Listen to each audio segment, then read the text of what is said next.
Hey everybody, how you doing?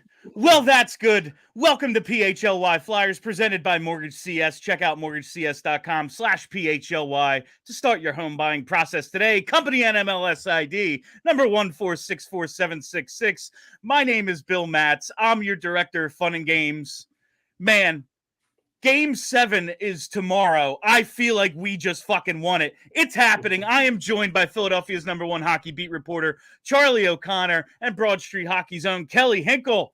Ladies and gentlemen, it has happened. Matvei Michkov is coming to the Philadelphia Flyers a mere 1 year after he was drafted. Not the three that made him drop all the way to 7 and made people think, I wonder if he's ever going to come. Dario Saric never came over. Well, oh no, wait, he did too. Never mind. We're not here for the jokes today. We're here for the good celebration of the Mad Russian joining us here in the Delaware Valley. As soon as, I don't know, let's turn it over to Charlie O'Connor. So this story broke like an hour ago. I guess it started everything. It's like almost 12:30 right now. I saw Hockey News Hub tweet something out. I saw Anthony DeMarco tweet something out. And then shortly after, Charlie did. And what the hell happened in the last hour, Chuck?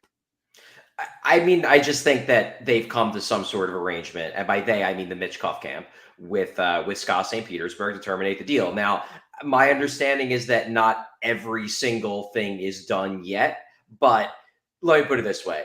There are people very, very high up with the Flyers who are extremely confident that it's happening. So it would be a major, major shock if he does not terminate the deal and come over. I wouldn't be surprised if there's still a little bit of paperwork that needs to get done. He obviously has not yet signed an entry-level contract yet with the Flyers because he can't do that until the contract is terminated. But all indications are as soon as the termination is official, the Flyers will, in the relatively near future, sign him to an entry-level contract. And as we discussed on the show, Michkov would not be coming over unless they gave him strong assurances he was going to be in the NHL club come October. So I think it is fair to assume that Matvei Michkov, barring injury, will be in the lineup for Game 1 of the 2024-2025 season wearing the orange and black. It's a pretty cool day. That's if he makes John Tortorella's lineup, of course. Kelly Hinkle, our super fan, our most optimistic podcast host. We have been friends for a long time, Kelly. I don't know if I've ever seen you smile like this. Happy June 23rd, fam. The legend continues. The new era of orange is simply making the fans at least happy for a day every now and then. And Danny today is Briere that day. Knows. Dan, I need to find Danny Briere's burner on Twitter because the fact that this is coming out on June 23rd tells me that he knows. He knows what he's doing. He's a smart man. Come on now. The fact that it came out today is... I just saw we had a super chat thanks to, I think it was Dylan Cowley. Dylan Fowler. There it is. Mostly a lurker, but just want to say Charlie, Bill, Kelly, and JP have been a pleasure to listen to this season. Love y'all guys. Happy Michkov Day. Happy Michkov Day to everybody who has been joining us. My God, Charlie, the one thing I really want to ask you.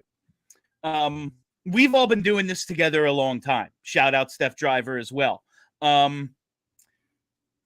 I've known you since 2015, roughly 8-9 years. Have you covered a bigger story than this in terms of the Flyers doing something good? Just like this I was gonna say I probably covered bigger stories that were bad, but yeah, well, but in terms of a good story, no. Yeah, yes, there are other, like the playoffs are a huge deal. Obviously, the Carter Hart thing is in its own category. Like, that's not a hockey story. That's something else entirely. Like, this is, I was just like, Ava saw it before me. We're sitting here just watching the Phillies game, and she's like, are you seeing this? I was like, no, what are you talking about? She's like, Michkov. She's like, you should look at your phone.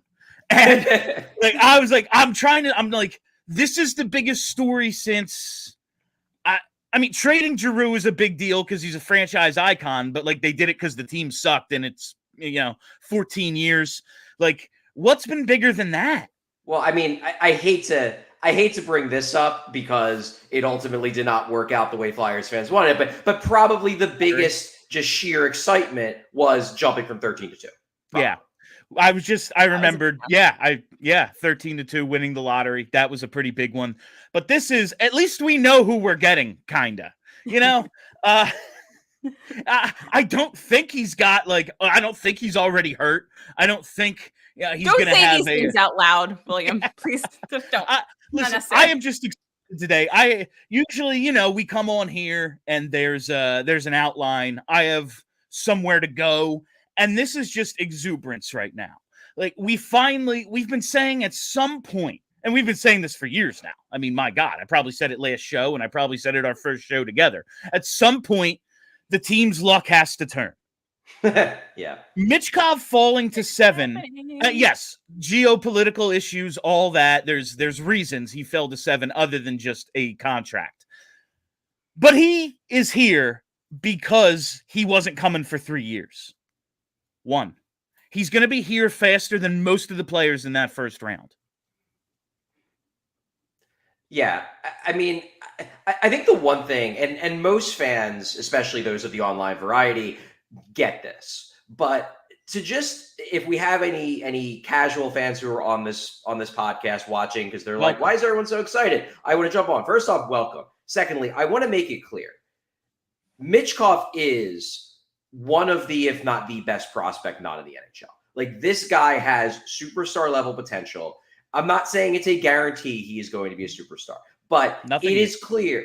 His ceiling is one of the best players in the NHL. He has that kind of upside because his vision is incredible. His puck skills are incredible. He thinks the game, particularly offensively, at an extremely high level. He's a natural goal scorer, but he also can create plays for his line mates as well. He's just kind of an offensive wizard. And this is the kind of ad, if he lives up to the potential, if the character concerns that some teams had are proved to be, either unfounded or overblown, he has the potential to be a franchise-changing player. That's why this is such a big deal, because Matvei Michkov has that kind of upside to be the kind of guy that you build a team around. Now, whether he gets there or not, that'll be the question of the next 2, 3, 4 years. But he has that kind of potential, and that's why this is so exciting. I want everyone, if this is your first time, like Charlie just said, welcome. This is not hyperbole. You just heard Charlie start the show going, well, listen, they got to cross some T's and dot some I's. They got to sign there's still stuff, there's paperwork, but yeah, probably.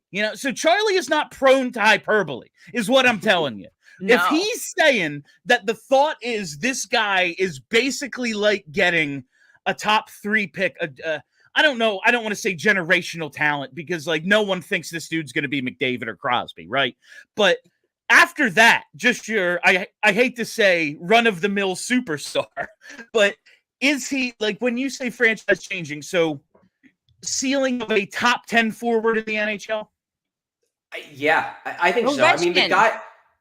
Okay, not best goal scorer of all time. That's the ceiling. Yes. I guess ceiling anything could be a ceiling. No, I mean, to be honest with you, the ceiling is the roof. The guy who I bring up, not because they are extremely similar stylistically. There are similarities just because they came from the same country, and there's a skill development that happens in Russia that tends to, develop certain talents. The guy I say a lot when people ask me how good could he be, it's Nikita Kucherov. And Nikita Kucherov led the league in points this year with 144. Only 144. Yeah. Is Nikita Kucherov Sidney Crosby or Alex Ovechkin? No, he's not. He's not that good. But Nikita Kucherov is absolutely one of the top 5 to 10 players in the NHL right now. And yeah, Michkov has that kind of upside, I think.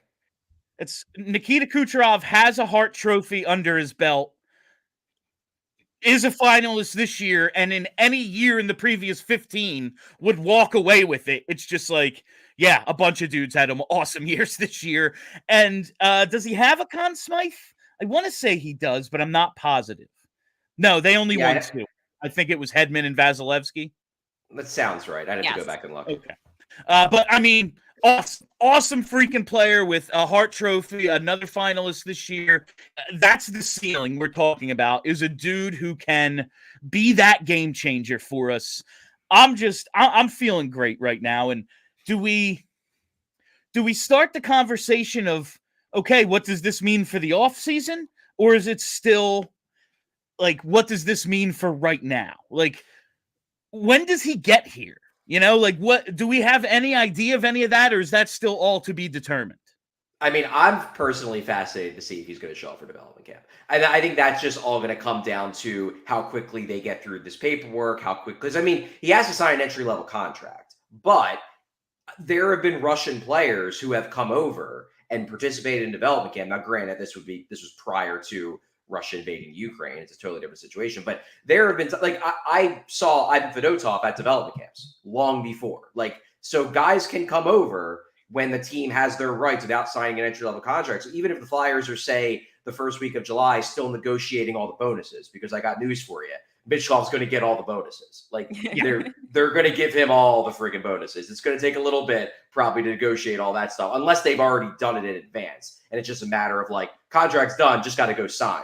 But even if that contract is not fully done by the early portion of July, he could theoretically be over for development camp. And if he is, I mean, I've been to Voorhees the last couple of weeks quite a few times for certain things, and it's a mess because they're redoing the entire interior. Sounds like a cover to me. If they have the invasion of fans that I would expect if Michkov is there, I don't know how the facility is going to handle it, because it is not in its best shape right now. Dev Camp's going to be fucking lit. No, like, someone needs to tell the Voorhees PD now, like, you need to authorize some overtime, because there's going to be, you're going to need to be directing traffic. Like, this is going to be one of those crazy things. Like, I don't want to compare it to, like, when we got T.O. and training camp, like, because that dude, like, everyone knew he was awesome and the Eagles are the Eagles. But, like, all of a sudden, when 1 million people descend upon Lehigh, it's like, we're not ready for this. I don't know if Voorhees is ready for what could potentially go on. If not, so development camp is the weekend after the draft, correct? Well, so the way the schedule is set up, they haven't officially announced it. I was actually told, hilariously enough, that it was the official schedule was going to be announced today. My guess is maybe they won't do that given what is going on now. But my understanding is the players show up on the 1st for an off ice, like, hey, check-in day. They're going to be on the ice for the first time on the 2nd of July. That feels ambitious, right? Like, that feels, having him here on July 2nd feels. I mean, I'll tell you, Fedotov was over like the next day. That's true. Like Charlie said, like, they could have already negotiated all of the particulars, and it's just a matter of people signing paperwork. So, like, maybe he could be. I don't know.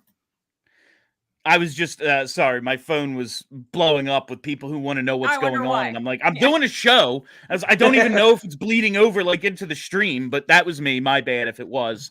No, I'm totally lost now. I'm sorry. Okay, there's one thing I do want to bring up because it's extremely funny. Tyler, our producer, thanks so much for jumping on and helping us do this emergency pod. It's obviously a big moment of Flyers history.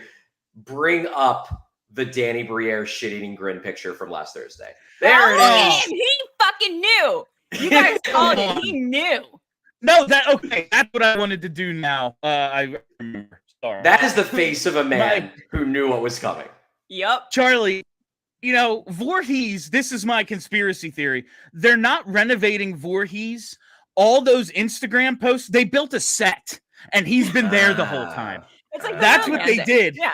Is they built a movie set in Voorhees, and he's been here. He's on the team. No, he's all those gym videos. Yeah, they were taken in Voorhees. All the shirts he was wearing, they were outfitting him with.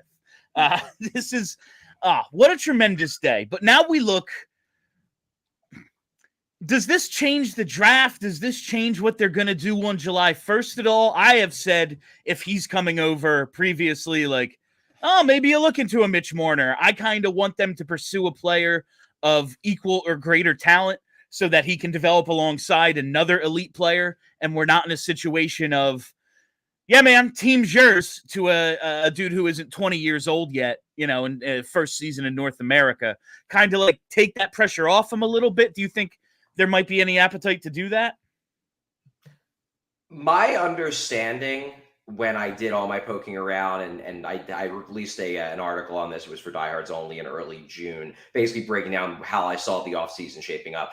My understanding is that it's not going to change that much, the fact that he is coming now. Now, I don't think it's going to change the draft at all. Like, they're still going to approach the draft, I think, with suitable aggression. I think they're going to go for big swings. Like, I think they are going to approach the draft the same way they would have otherwise. Obviously, this gives them a little bit more confidence to take those big swings because, hey, last one seems to have worked out pretty well. But beyond that, I don't think it has much of an impact. Now, in terms of what they do in the offseason, they've straight up told us multiple times they're not going to be diving into free agency. That's not happening. Now, the hockey trade market, I think they have always been looking into. Does this increase the urgency maybe a little bit to take a swing, particularly on maybe a young center that you can stick with Michkov and have the two of them develop chemistry from the jump? Maybe. But I think they were going to try to be aggressive on that front anyway. So I don't know if it really changes much. It's just that, like, now, obviously, everything that happens is going to be colored with the knowledge of they're getting Michkov. So if they do something big, the narrative is going to be they did it because Michkov's here. I honestly think if they do something big, they were going to have done it even if Michkov was not here, personally. Yeah, I think we talked about this on the show that we shouldn't expect Michkov to come over and be Alex Ovechkin immediately. Like, that's probably going to take like 6 months or so. Yeah. So you have to expect second half. Second half, yeah. He's going to kill it. Michkov is Exactly. going to just murder it. Yeah, but I do think that we've said this 1,000 times. It's very clear that Danny Briere and his staff have a plan. And I think this was probably part of the plan. And so I don't think that they're going to be deviating from anything that they were going to do before, because I have a feeling that they've known this was going to happen for a little bit of time. Do you think, like, because we know that they played nice for so long and they didn't want to get in we said something that pissed off the Russian oligarchs and now we don't get our superstar. Do you think once he's here, signed to the contract, we'll ever get the full story like they knew a year ago, like at the draft? Do you ever think we find out exactly how everything went down? Well, I don't think that's true. Like, I don't think they knew a year ago. So if you're waiting for that type of smoking gun, like, that's just not accurate. Yeah. Marley. I do think, though, that over the past month, which is why every time he came up, I was kind of like, don't be freaked out by the fact that it's silent. Like, everybody I talk to involved with the organization still is speaking with very guarded but legitimate optimism that this is going down. And just because there has been a rumor in a week, that does not mean that, like, momentum is stalled. We always kind of knew that they wanted to have this done by the end of June. That's what the SKA leadership, I don't believe it was Rotenberg. I think it was the guy above him, Medvedev, the chairman, the guy above Rotenberg, basically had said originally, like, we want to have this decided by the end of June. And then I believe SKA's training camp begins at the end of July. So the timeline always worked out to be like they wanted to have a resolution on this. So they knew what they were dealing with by the end of June, by early July at the latest. And I think the Flyers knew that. So the Flyers were very much just like, all right, it seems like we're going in the positive direction for us. Let's just not rock the boat. But we're feeling pretty good about it. And look, we said this back in early June. If for the stuff to get out that got out, it was already pretty far down the road. It was just a matter of, was anything going to screw it up? And the Flyers didn't screw anything up, clearly. And obviously the right beaks were wet over in Russia, and everybody's happy, and now he's getting out of the contract. I predict that after the Flyers win their first Stanley Cup with Michkov and he wins the Hart, Charlie will publish one of those like oral history style pieces with all of the things that went down to get him over here early. Corey, I see this super chat. Corey, it is 100% unlikely he spends most of the season in the AHL. Chance. I would say it's unlikely he spends even as second in the AHL. Yeah, because again, he wouldn't like. It's not even a matter of like He Torts wouldn't being come. a dick or the Flyers saying like, well, he needs help. No, it is, as Bill said, I do not think they would have agreed to this deal, this termination, if Michkov had any chance of starting in the AHL. He's going to be in the NHL. Michkov doesn't want to ride the bus. Like, he was going to be playing, in all likelihood, for SKA St. Petersburg this year. Like, that's what was going to happen. I don't think they put him out on loan again now that it's like, yo, we're going to lose this guy at some point. He's awesome. Let's try to get something out of him.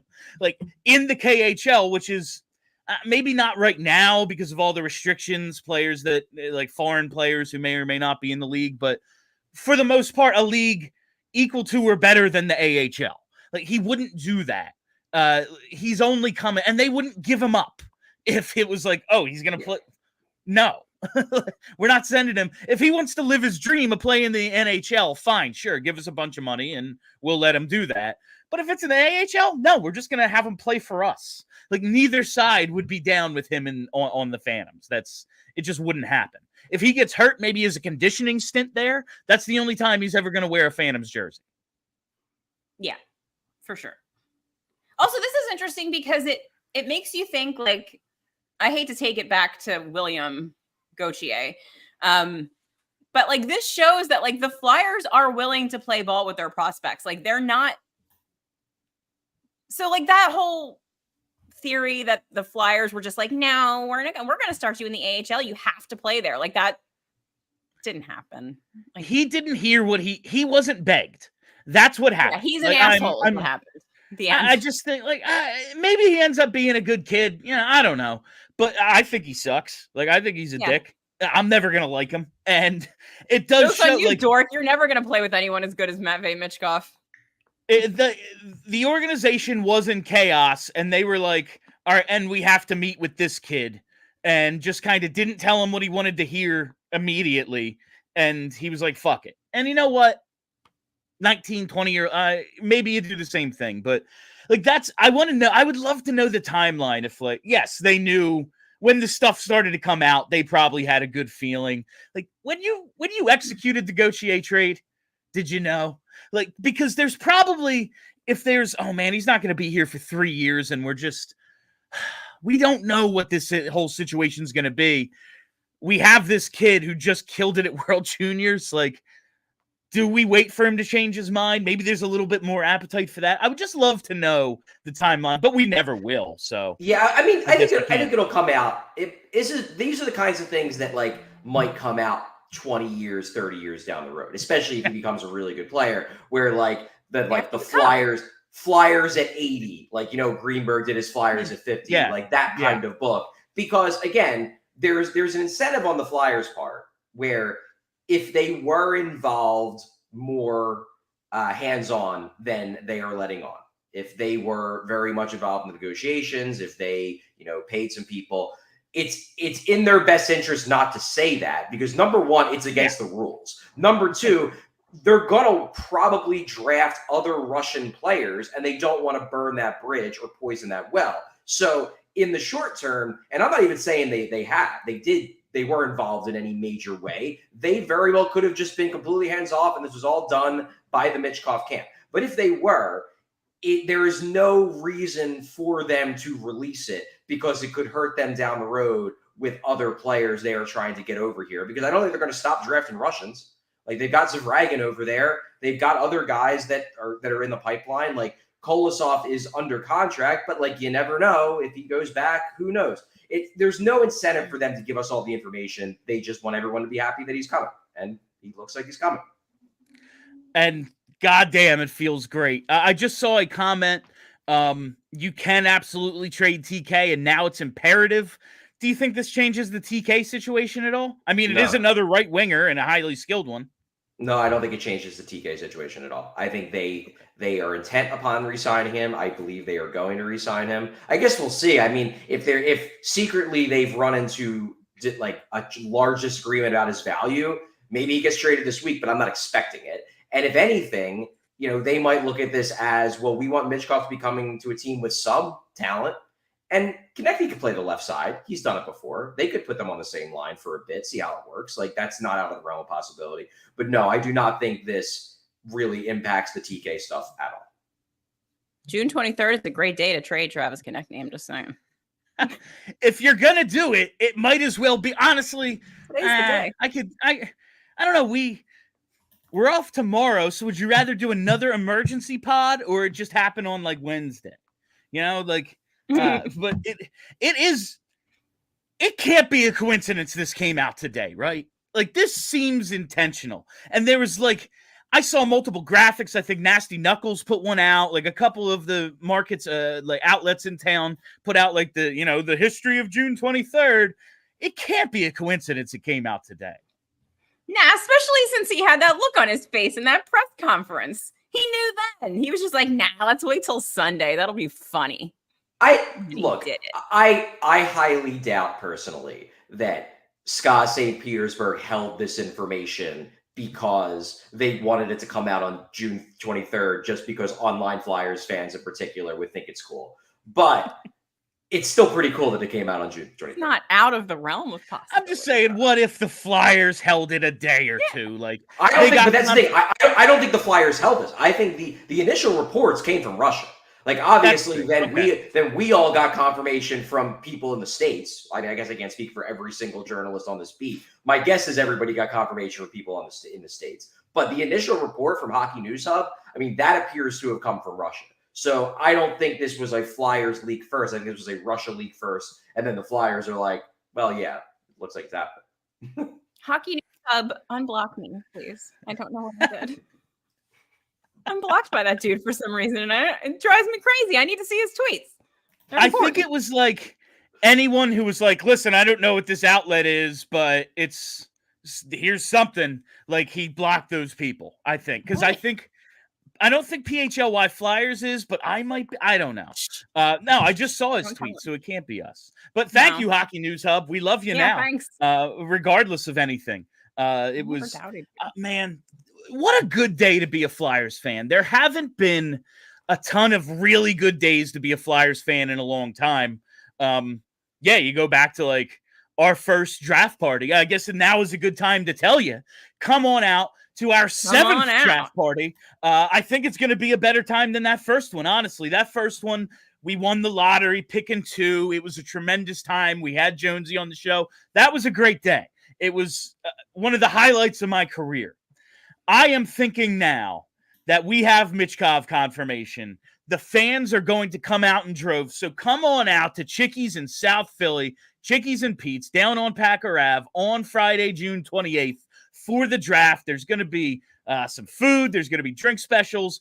We saw the giveaways, the stuff that Vince and PHLY, the door prizes are really freaking cool. And just come out and celebrate being a Flyers fan. And casuals, jump on the bandwagon now. They're going to be really fucking good in a couple of years. They're getting a superstar this year. Best time to jump on, man. You got a cool jersey you can get. Why not? But come on out June 28th to Chickie's in South Philly for a celebration. Honestly, the draft is the draft. They're going to take a guy, maybe 2, maybe make a trade. Who the hell knows? But now it's a Michkov celebration as well as draft party. We need Buddy that bought the Michkov jersey that was telling us about it in the chat the other day. He's got to come down wearing the jersey. That's right. You got to be. That's what we need. That's like that the 39. Yeah, man, bring it on down. I want to take some pictures with it, honestly. Like, everyone, like a dude wearing a Michkov jersey, you're one of the first ones. I bet you a few get made between now and the draft party, though. Yeah, so maybe. Come on out. It's going to be freaking awesome. Is there anything else for us to discuss on this? I'm just really excited. Yeah, I mean, it's the excitement of hopefully what is to come, better hockey than we've had. Again, Monday is Game 7 of the Stanley Cup Final. It has been 14 years since the Flyers made it to the championship round. Hopefully it's not much longer. Hopefully today is the first of what's going to be a few good summers. That's all. Like, good summers with hockey actually going on, not news of a teenager immigrating, but parades, perhaps, stuff like that happening. But I think that's just about it for us here on PHLY Flyers. The Michkov Emergency Pod. It happened. He's coming. The Mad Russian. Make sure you go to PHLYlocker.com. Get your Mad Russian gear. Thank you all for listening. Thank you for hanging out. If you haven't already, hit that subscribe button. Follow us right here on YouTube. Never miss a live show. Hit that reminders. Follow us on Twitter at PHLY_Flyers. And make sure you're following the podcast as well. Search PHLY Flyers wherever you get those. Thank you to Mortgage CS. My name's Bill Matz. That's Charlie. No, that's Charlie O'Connor. That's Kelly. I did it wrong again. Charlie O'Connor and Kelly Hinkle, ladies and gentlemen. You stay loose and sexy, Philly. We all silly like the mayor.